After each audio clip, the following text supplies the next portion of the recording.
One of the most important aspects of historical apologetics for the person of Jesus, for the reliability of the Gospels, is source criticism of the Gospels.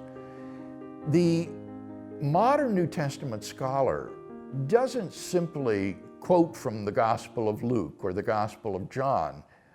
Rather, he tries to discern the sources upon which the evangelists drew in writing their Gospels.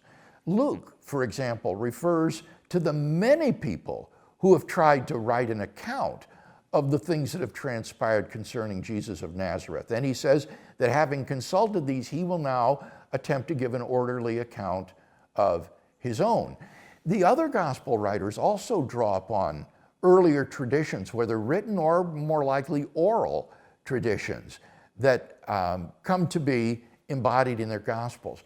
This is very helpful to the task of Christian evidences, because even though Matthew and Luke probably drew upon Mark and therefore are not independent of Mark, nevertheless, the sources behind Luke and Matthew and the sources behind Mark may well be independent.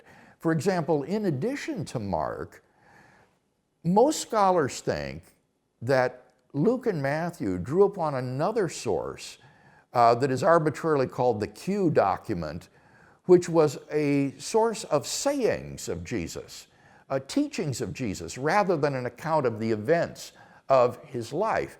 And they blended the material from this source with Mark's gospel in writing their own gospels. So if you can show that something is attested both in Mark and in Q, then you're dealing with independent sources. You're not just counting the Gospels, you're looking at the sources they drew upon. Moreover, some of the Gospels are independent of other Gospels. For example, Luke and Matthew and Mark are normally thought to be independent of John. This is significant because when you find in the synoptic Gospels, Matthew, Mark, and Luke, an account of the triumphal entry of Jesus into Jerusalem, and you also find an account of the triumphal entry in John, you have independent accounts of the same event, and this can help to increase the historian's confidence in the reliability of this story.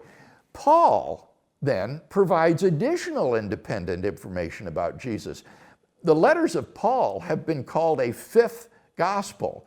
In Paul's letters, you can read about Jesus' life, his teaching, his miracles, his Last Supper, his betrayal, his crucifixion, his burial, his resurrection from the dead. And this is an independent source from the four Gospels for these events in the life of Jesus of Nazareth, and therefore very valuable, especially since Paul's information is so early, so soon after the events took place.